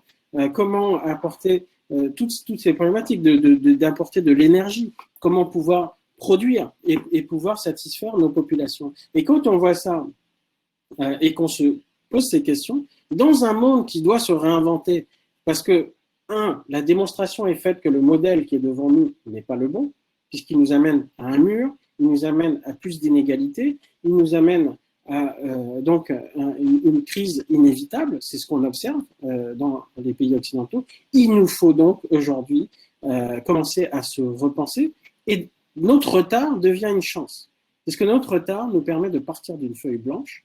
Par ailleurs, notre résilience et notre capacité à supporter les crises aussi, et à vivre dans l'incertain, parce que nous sommes dans un monde aujourd'hui qui est un monde d'incertitude, de complexité, et donc qui nous projette dans l'ambiguïté. On est habitué à vivre ça. Et donc, on est finalement très à l'aise avec le monde qui est en train de se découvrir aujourd'hui, c'est-à-dire être sans trop de ressources, avoir une économie qui est problématique, sur laquelle on n'a pas de visibilité sur le long terme. Donc, je pense qu'aujourd'hui, on a les ressorts, en fait, pour effectivement prendre une forme de leadership qui est là, qui s'est exprimé déjà, mais qui n'a jamais été véritablement entendu. Et je pense que l'intérêt de ce Covid, c'est justement d'entendre ça. Les communautés, alors, pour moi, le préfiguré de ça, parce qu'il, comme disait l'autre, il y a un monde, mais il est déjà dans celui-ci, le préfiguré de ça, ce sont ceux qui ont fait Internet, ce sont les hackers et tout le monde, c'est-à-dire, c'est ces communautés de l'open source qui ont montré en fait un modèle où on peut travailler sur des solutions qui apportent des problèmes, sur lesquels on peut avoir une forme d'entrepreneuriat social pour avoir un modèle qui va être différent, de pair à pair, ou autre. On utilise pour certains Firefox, à côté ils ont un autre modèle pour régénérer avec de la publicité, mais le produit est gratuit parce qu'on pense qu'il faut donner l'accès à Internet à tous. Donc on voit qu'on rentre dans des modèles qui sont différents, on voit que donc ces acteurs-là de l'open source ont montré aussi que les gens ne s'engagent pas que pour un intérêt financier. Ce qui nous choque, moi, quand je suis arrivé au Canada et que je voyais un jeune demander à l'autre une cigarette et que l'autre lui demandait 25 cents, ça me choquait. Parce que je suis un peu comme Navi, je suis entre plusieurs cultures, entre une culture arabe par ma mère libanaise, une culture africaine par mon père et par mon parcours, une culture française aussi. Et ces cultures-là s'entrechoquaient avec la culture canadienne que j'ai découverte et nord-américaine, qui était très orientée sur cette logique-là d'échange marchand. Et donc, on voit bien qu'il y a une autre dimension, qui est la dimension de l'humain, qui a été délaissée dans cette économie. Et donc, l'humain revient au centre. Aujourd'hui, si tout le monde a pu faire des gels hydroalcooliques, c'est parce que c'était dans le domaine libre. Sinon, on aurait été bloqué par une licence et une propriété privée.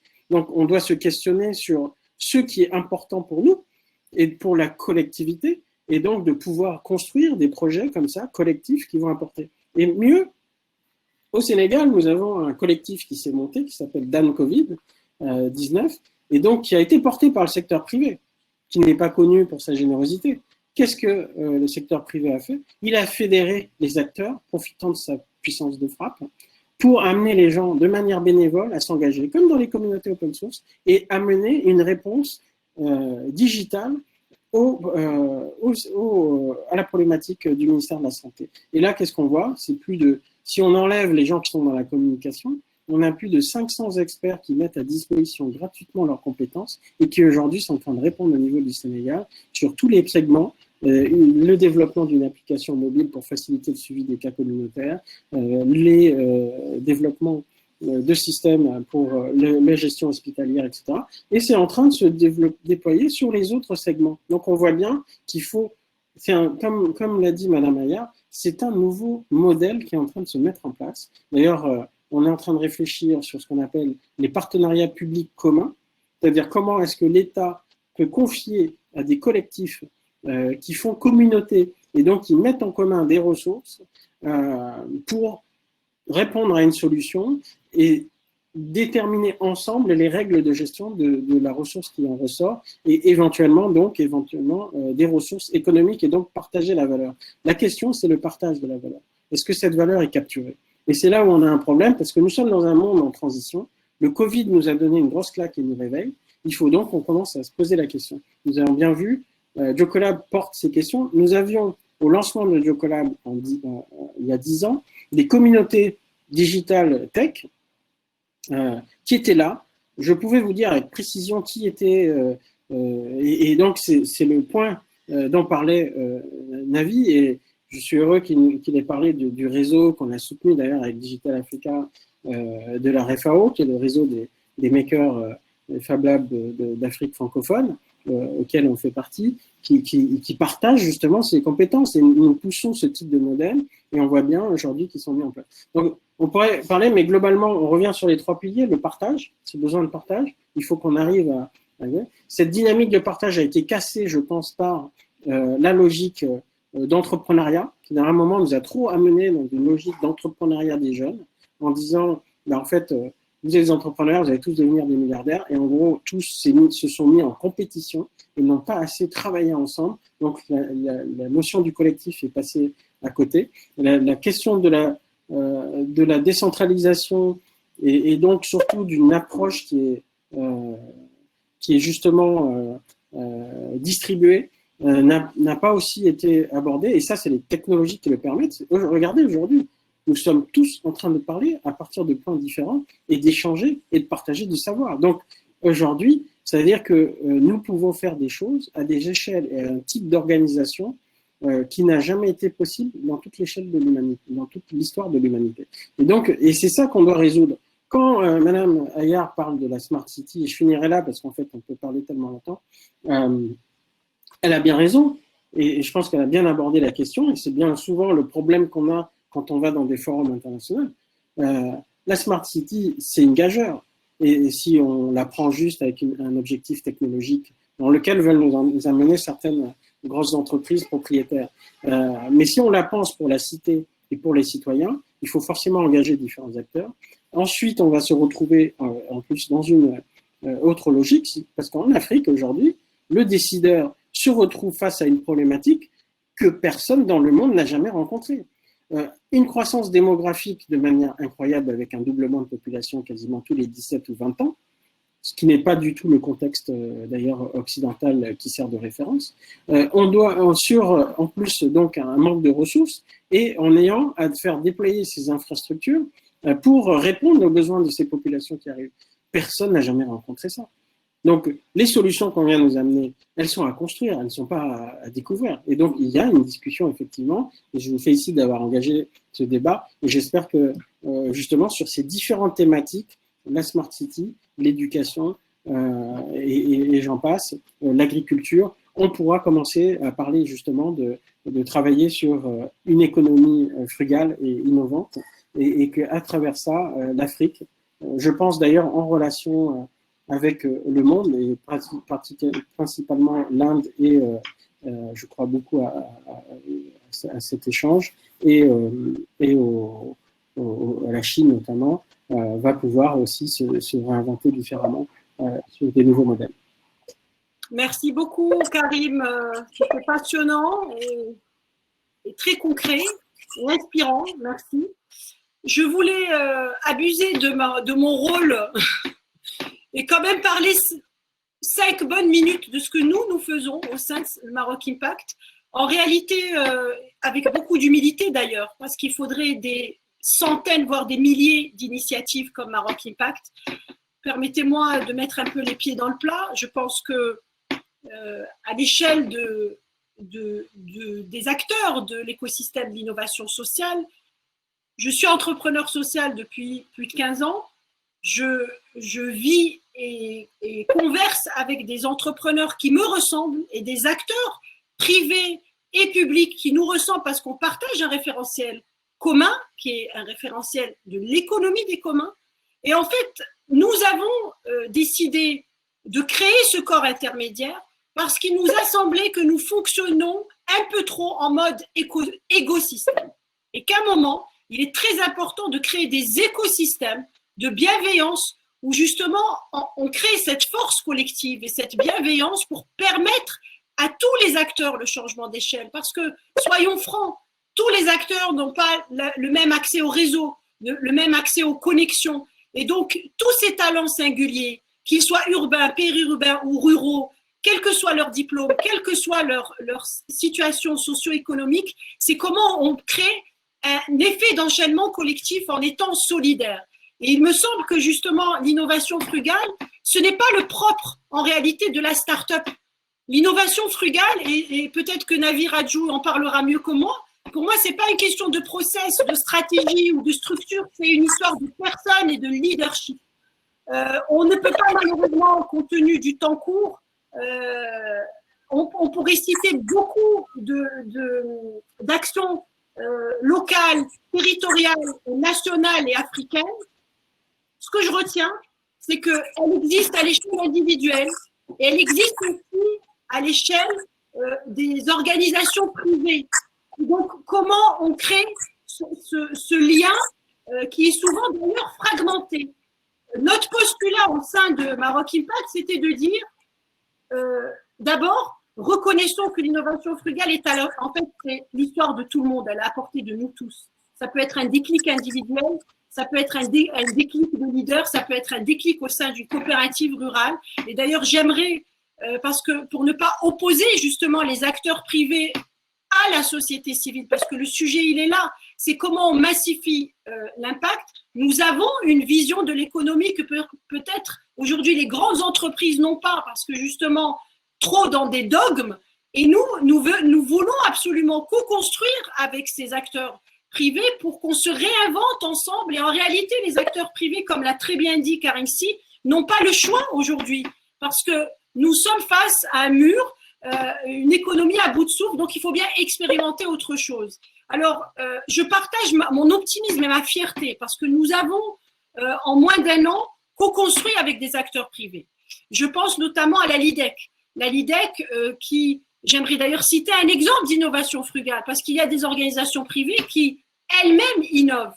Elles innovent encore plus quand elles co-construisent, mais elles innovent déjà par elles-mêmes et de manière frugale. Et j'aimerais citer un exemple rapidement. À l'échelle de nos médinas, nous avons des ruelles extrêmement étroites. Et donc, nous étions face, la LIDEC était face à un souci d'assainissement. Et les agents de terrain de la LIDEC, qui ne sont pas les ingénieurs de la LIDEC, ont réussi à créer une machine un peu spéciale d'ailleurs, qui s'appelle une mini hydrocureuse combinée, en pratiquant ça dans leurs ateliers avec des initiatives personnelles, en utilisant des matériaux recyclés. Donc, ça veut dire que l'innovation frugale, en réalité, dès lors qu'elle est décrétée par le leadership au plus haut niveau, en réalité, il faudrait que nos leaders, aujourd'hui, je pense, fassent preuve d'un peu plus de sagesse et d'humilité et qu'ils aillent justement chercher et se nourrir auprès de leurs collaborateurs. Le point qui est important, le deuxième point, et je pourrais citer beaucoup d'exemples. Nous avons aujourd'hui une écocité dans le périurbain de Casablanca, l'écocité de Zenata, qui est une première en soi. Qui a été basée sur l'éco-conception et qui un pur modèle pour les futures villes africaines, une ville intelligente avec de l'accès aux services, avec de l'équité sociale et une exploitation optimale des services publics. Donc, ça veut dire que les choses se passent. Par contre, on manque de coordination.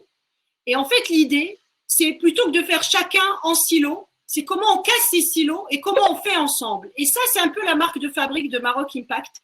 Nous avons, et d'ailleurs, je profite de la présence de Madame la Présidente, nous avons opéré en période de crise Covid le lancement d'un programme qui s'appelle Mouhoub, avec un acteur bancaire, avec l'université Hassan II, où le postulat était de dire, d'ailleurs, nous avons réfléchi bien avant la crise Covid, de dire que tout démarre au niveau de l'académique et de l'université, que nous avons des talents scientifiques incroyables et comment on imagine des solutions innovantes pour permettre l'éclosion de cet entrepreneuriat scientifique, parce qu'il est là le sujet. Là. Il nous faut des entrepreneurs scientifiques innovants. Et donc, nous avons imaginé avec le soutien du groupe Bolloré aussi, toute une dynamique de déploiement de Fab Lab, de proximité qu'on mettrait à disposition des campus de l'Université Hassan II, parce qu'aujourd'hui, le sujet de l'innovation frugale, en fait, ce n'est pas un concept. L'innovation frugale, elle se pratique, elle s'expérimente et il faut s'octroyer le droit à l'erreur.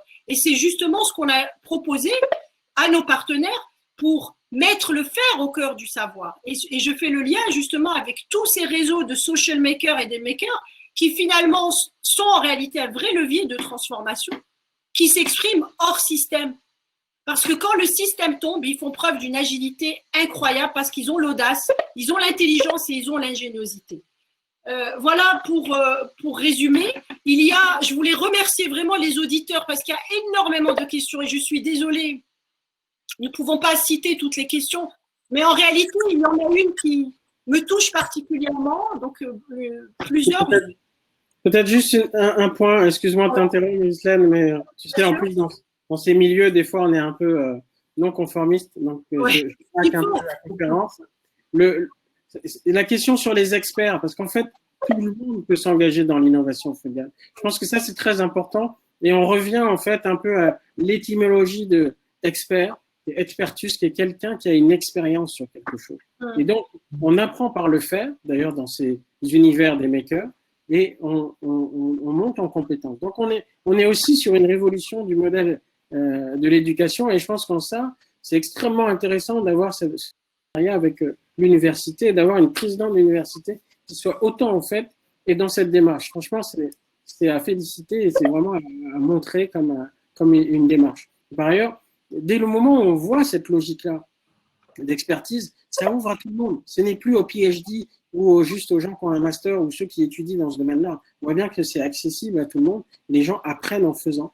Et donc, on est vraiment sur quelque chose de nouveau qui est en train de se dessiner. Il y a un nouveau modèle qui est en train de se dessiner et auquel, du coup, tous ceux qui, d'ailleurs, sont en train de participer à cette conférence, je vous invite à vous engager. Et comme tu l'as dit, j'espère à se fédérer pour justement ne pas rester isolés. Tout à fait, tout à fait. En tout cas, merci beaucoup, Karim. Donc, je voulais rajouter quelque chose sur Mouhoub, si vous permettez, Madame Manchra. Donc, je tiens à vous remercier pour ce beau projet que nous menons ensemble, et qui permet justement de remettre la lumière, on va dire, sur l'entrepreneuriat scientifique.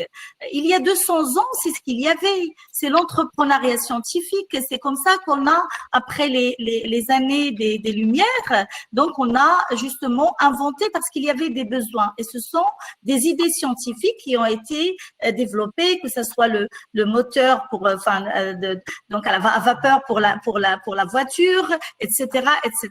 Donc, ce sont des idées scientifiques qui ont été mises dans le circuit de l'entrepreneuriat et qui ont donné de grandes structures, bon, bien sûr, industrielles, etc., mais nous sommes sur un autre modèle actuellement. Donc, dans le cadre de Mouhoub, l'idée, c'est dans le cadre du projet de développement, j'ai cité les 5 I dans l'insertion des étudiants. Donc, il y a l'insertion des jeunes qui ont des masters, etc., qu'on accompagne depuis le début à travers la plateforme Maharat. Mais pour les doctorants, moi, j'ai toujours pensé que c'est une richesse extraordinaire qu'il faut valoriser davantage. Parce que pour moi, il ne faut pas qu'un doctorant, quand il obtient son PhD, il rêve juste à aller enseigner. C'est bien, c'est très bien, mais il peut faire aussi autre chose extraordinaire parce que en plus de son bac plus 5 en tant que master ou ingénieur, il a innové, il a produit de l'innovation, il a publié parce que pour obtenir une thèse à l'Université Hassan II de Casablanca, il faut savoir qu'il faut avoir des articles, des publications, donc des innovations. Et donc l'objectif pour le PhD students, je dirais, ce n'est pas juste de publier pour obtenir sa thèse, mais c'est de valoriser les idées publiées. Et là, on a un potentiel extraordinaire et j'espère faire à travers la plateforme Mouhoub, justement qu'on connecte cette intelligence, cette richesse que nous avons au niveau de nos chercheurs ou de nos doctorants pour les accompagner afin de valoriser leurs idées, afin de créer des startups, afin, même quand ils vont travailler dans des entreprises, ils ne sont pas formatés, ils sont formés à l'innovation, formés à la création de la valeur ajoutée, de la richesse, de l'innovation. Et donc, je pense que là, on a avec vous, avec Maroc Impact et tous les partenaires, la Société Générale, Bolloré, tous les partenaires, nous avons une belle opportunité de remettre l'innovation scientifique et l'entrepreneuriat scientifique, c'est-à-dire la valorisation de la recherche scientifique, le remettre dans le circuit de l'entrepreneuriat. Et c'est aussi une autre donnée pour notre nouveau modèle économique, c'est de mettre l'université dans le centre du modèle économique, du nouveau modèle économique, parce qu'on ne peut pas financer tout le monde pour faire de la R&D. L'université, elle est là pour faire de la R&D. Mais après, il faut qu'on passe le relais, il faut qu'on, avec le monde socio-économique, pour valoriser les idées et les publications afin de créer de la richesse et du savoir et une économie basée sur l'innovation. Voilà, c'est ce que je voulais vous dire. Merci. Merci beaucoup, Madame la Présidente. Alors, Navi, je me permets de vous repasser la parole. On a eu effectivement plusieurs questions posées par des jeunes, notamment une en particulier. Est-ce que, comment on peut en tant que jeune participer à l'innovation frugale? Est-ce qu'on doit être forcément un entrepreneur? Ça, c'est la première. Et puis moi, la question qui me vient instinctivement à cœur, c'est de dire comment on peut opérer aussi un choc pour pouvoir passer vraiment à l'action. Est-ce qu'il y a une méthode? Parce que nous avons affaire aujourd'hui quand même à un manque de pédagogie, à la fois au niveau de nos acteurs publics et privés. Quelles seraient vos suggestions? Bien sûr. Vous m'entendez? Oui. D'accord. Donc, je pense que pour les jeunes, de toute façon, je dois vous dire quelque chose qui va vous choquer, mais moi, quand j'ai fini mes études en France, j'avais 25 ans et je suis devenu auto-entrepreneur. Donc, c'était un concept en 1995 qui n'était pas encore très connu en France. En d'autres termes, je suis devenu indépendant, quoi. Je me suis mis à mon propre compte, je suis devenu consultant informatique. Comme Karim, je suis allé au Canada, après je suis allé en Thaïlande. Et donc, mon point, c'est que, comme j'expliquais auparavant, ce concept de demandeur d'emploi, parce que dès qu'on finit les études, on se dit, ça y est, il faut qu'on obtienne un boulot, on va travailler pour une entreprise. Moi, j'ai jamais cru à ça, quoi. Enfin, c'était mon cas. Et aujourd'hui, on le voit, c'est que aux États-Unis, par exemple, il y a beaucoup d'étudiants qui avaient des stages qui ont été annulés et aussi qui ne vont pas trouver de boulot. Donc, à mon avis, il va y avoir une grande vague d'entrepreneuriat parce que ces jeunes vont se dire, mais finalement, je vais mettre en propre compte. Ensuite, qu'est-ce que je vais faire? Et c'est là, je pense, qu'il va y avoir une grosse différence entre, à mon avis, l'Amérique, l'Occident et peut-être l'Afrique.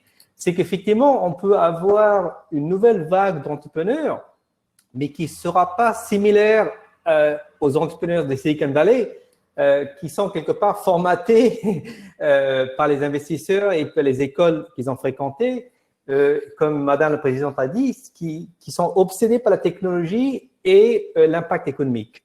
Je pense vous les jeunes, peuvent faire partie de nouvelles générations d'innovateurs, comme je dis, qui auraient un esprit entrepreneurial, un cœur social et une âme écologique.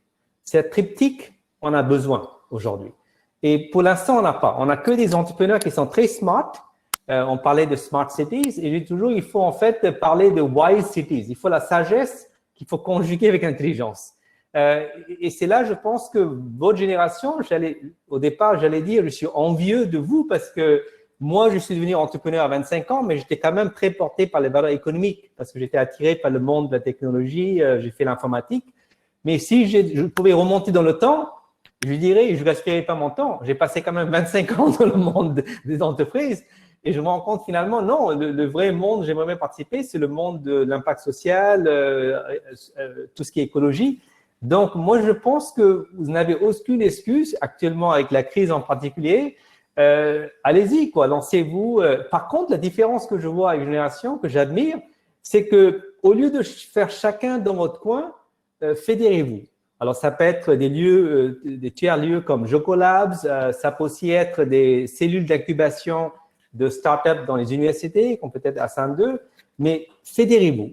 Et avec la technologie aujourd'hui, vous pouvez effectivement partager des connaissances, partager des bonnes pratiques. Donc, il faut penser de plus en plus à des réseaux d'entrepreneurs et non pas juste comment on va créer des entrepreneurs. Et ça sera la mission, à mon avis, des décideurs politiques, voire des secteurs privés en Afrique. C'est-à-dire, en fait, comment on va galvaniser ces réseaux d'innovation que j'appelle avec justement des communautés d'innovateurs et d'entrepreneurs et non pas juste dire, ben ça y est, on a créé X nombre d'entrepreneurs, vous voyez, en 2020. C'est plutôt des réseaux d'entrepreneurs qu'il faut essayer d'impulser.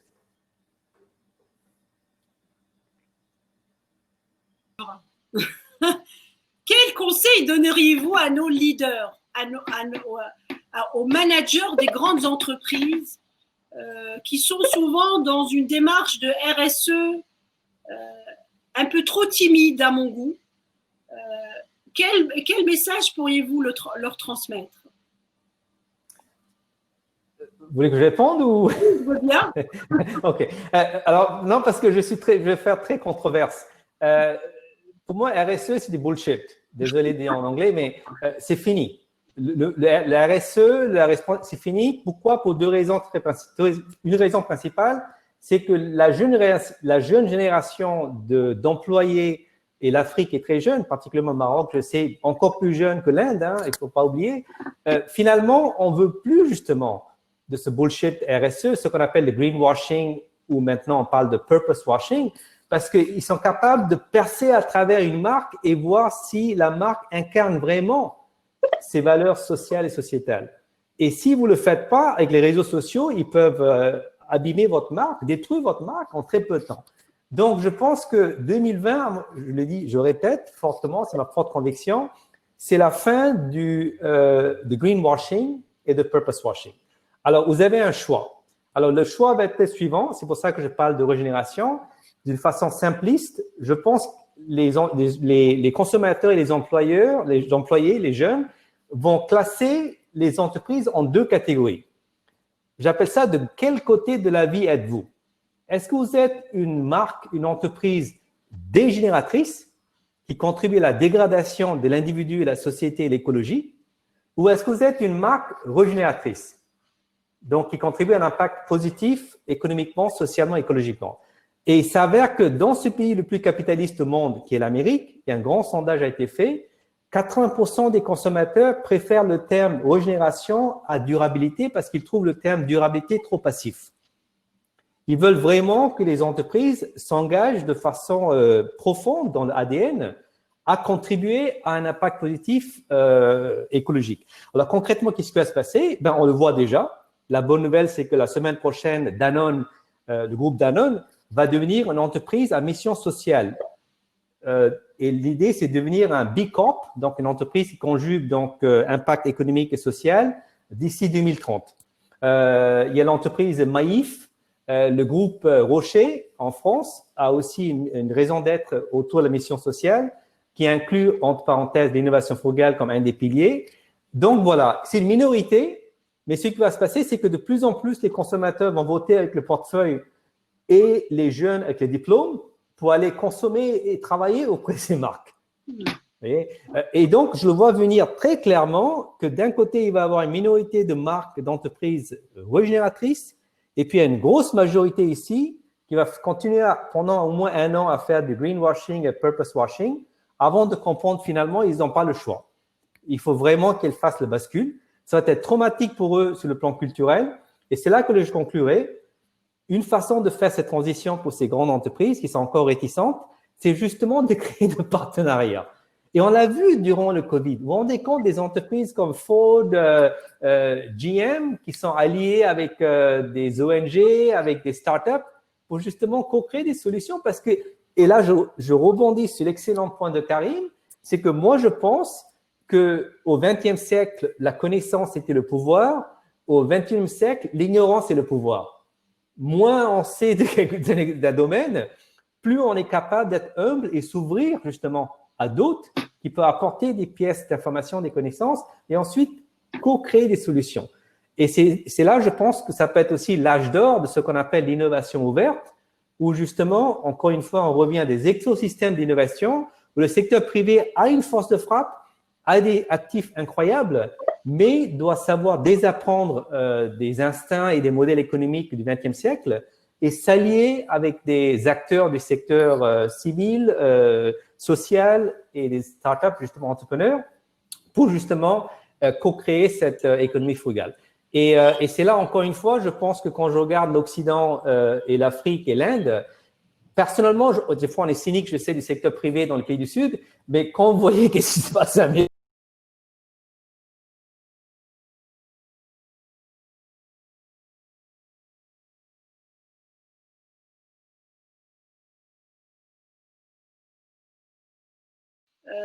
en réalité, je pense qu'on va conclure, Karim et la Awatef. Moi, ce que j'aimerais, en fait, pour conclure, c'est quoi nos next steps? Nous avons une annonce à faire dans le cadre de Maroc Impact, c'est que nous allons très rapidement nous atteler au Mouroub.Africa et d'autres projets qui visent à construire des écosystèmes pour massifier l'impact. Et j'aimerais vous entendre là-dessus.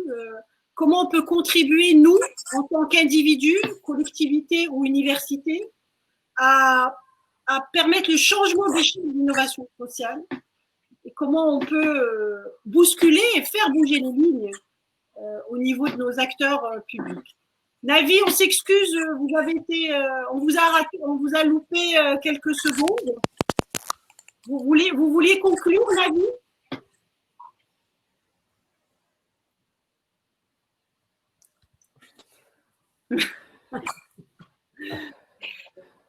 Karim, je pense que tu peux y aller, le temps que Navi nous rattrape au son. Écoute, merci, c'est très riche comme échange. Moi, je dirais qu'en fait, l'État peut être moteur, bien évidemment, comme ça a été dit. Les universités sont des centres de savoir, sont des centres, en fait, pour préparer notre jeunesse à demain. Donc, en fait, c'est pas juste leur distiller du savoir bêtement. Mais ce qu'on voit, effectivement, c'est qu'aussi, il y a besoin de finalement créer de la porosité entre l'école, entre acteurs, c'est ça l'innovation ouverte, ouvert à tous, pour pouvoir ensemble commencer à travailler très concrètement sur l'innovation scientifique, comme l'a dit la présidente, donc avec des objectifs. C'est peut-être ce qui a manqué, on a beaucoup parlé d'entrepreneuriat et autres, on s'est un peu perdu, c'est ce que je disais tout à l'heure. Moi, je vois, j'ai eu à combattre ça. Je vous disais, Jocolab, si vous vérifiez, le baseline, ça a toujours été social change hub, c'est-à-dire une action de transformation sociale. Et donc, comment ensemble, on se met on se relie pour pouvoir apporter du changement. Et on a bien vu, chaque fois, la grande entreprise qui vient est trop dans sa logique, est trop dans sa logique aussi de pouvoir tirer et créer son propre écosystème. Là où on voit bien, il faut arriver à être en coopétition, à partager, élargir le domaine du savoir pour avoir plus d'impact. Donc, je pense que l'avenir est à ça. Le Covid nous montre très clairement qu'il nous faut aujourd'hui collaborer parce que nous sommes tous interconnectés. Et donc, la communauté, c'est dans l'ADN africain, c'est dans l'ADN mondial, mais il nous reste encore ce petit supplément d'âme. Vous savez, Alioune Diop ou quelqu'un comme Senghor nous avait dit il faut que l'Afrique apporte à l'Occident ce supplément d'âme qui lui manque. Et je pense qu'on y est là. Il nous faut participer à ce fameux concert des nations et apporter ce petit supplément d'âme qui est justement cette dimension communautaire, ce souci du collectif. Je ne peux pas me déployer et me développer individuellement sans penser au collectif parce que je risque de l'impacter. C'est ce qu'on vit avec le Covid. Et donc, longue vie en tout cas à l'innovation frugale. Merci à Navi d'avoir pu théoriser, documenter cette démarche. À nous de nous l'approprier et d'en faire une réalité en Afrique et dans le monde. Merci.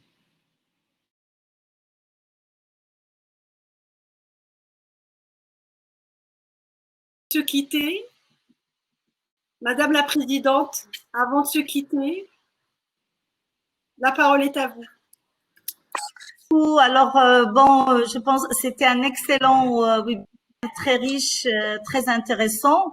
Donc, moi, je pense pour conclure qu'il faut le passage à l'échelle. Et ce passage à l'échelle va se faire grâce au digital.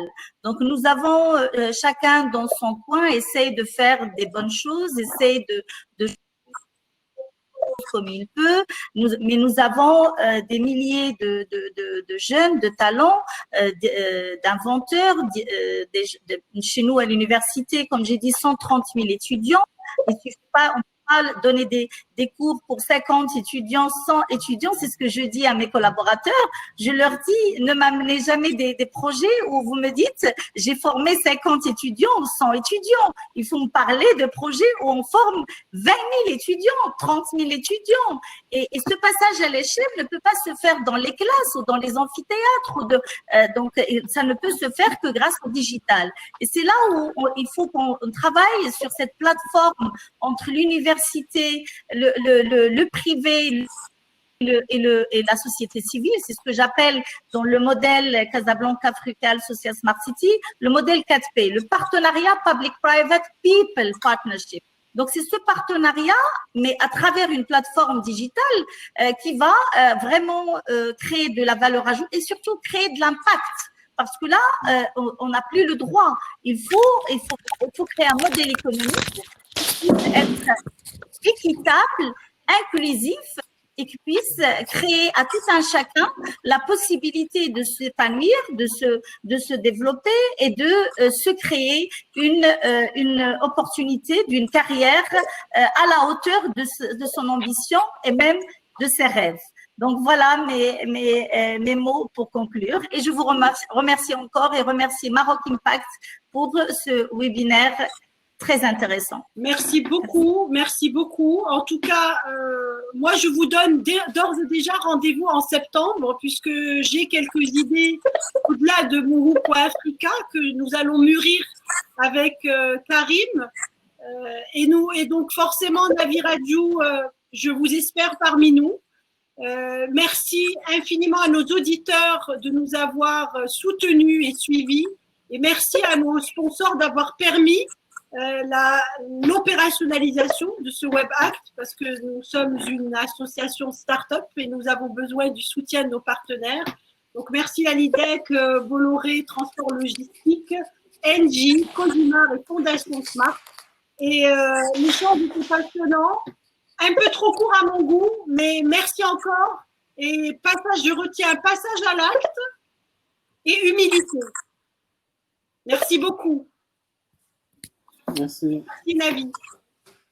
Merci à vous tous. Au revoir. Au revoir. Merci à vous tous. Au revoir. Merci. Et faites attention à vous. Respectez les gestes barrières.